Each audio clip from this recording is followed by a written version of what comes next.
My lord, in case of a gay marriage, who will be the wife?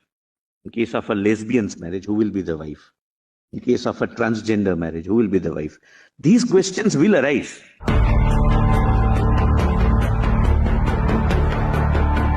But kindly visualize a situation after 5 years down the line, based on this very thing, that from the beginning, I am attracted to those persons who are mentioned in the degrees of prohibited relationship. Incest is not uncommon in the world, and world over incest is prohibited. That I am attracted to my sister. I get, we are consenting adults. We are entering into activities within the privacy, and we claim our right of autonomy, our right of choice, and our right of doing something in private domain. Based on that very argument, my lord, I'm posing a question to myself. Can someone not challenge this definition itself? Why this restriction? Who are you to decide with whom I have my sexual orientation? It may be, my lord, a little far-fetched. That would be far-fetched. Lord, so we used to treat reasonable restriction. You can't have. We used to treat even this as far-fetched. But you know, Mr. Solicitor, sexual orientation or your autonomy as an individual can never be exercised. All aspects of marriage, including the entry into marriage, the prohibited relationships, the grounds on which marriage can be dissolved, these are all subject to regulation by law. Full blood, definition of full blood and half blood.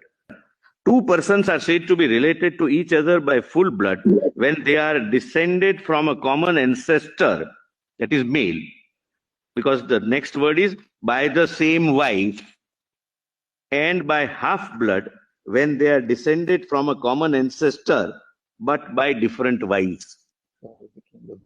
We can never reconcile this provision because it says biologically one man has given birth to a child through a biological woman. That's what they say. Number two, Lord, marriage between lesbians. This provision will be redundant because she can't have, Lord, full blood.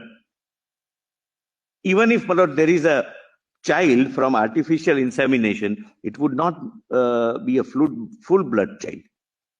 So merely changing man and woman into persons will make many provisions not reconcilable at all. Lord, Indian Succession Act undisputably applies to all except Hindus. Hindu would be governed by the Hindu Succession Act. In a given situation, if he marries Hindu, otherwise Indian Succession Act.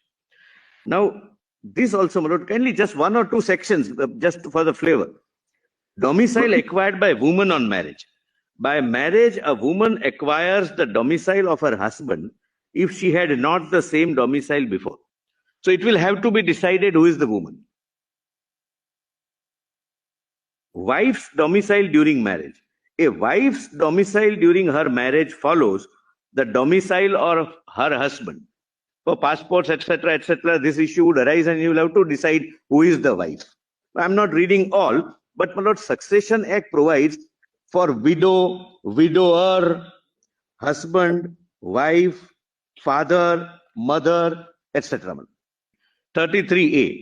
A widow but no lineal descendant and the net value of his property does not exceed the whole of his property shall belong to the widow.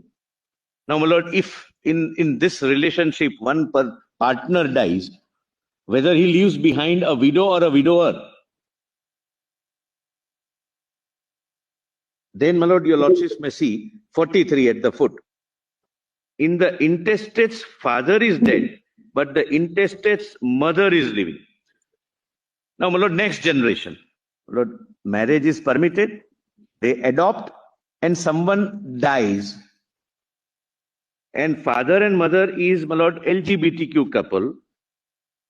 Who will be treated as dead as father and who will be treated as dead as mother? This would be the, my lord, dilemma and can't be, my lord, foreseen by your lordships.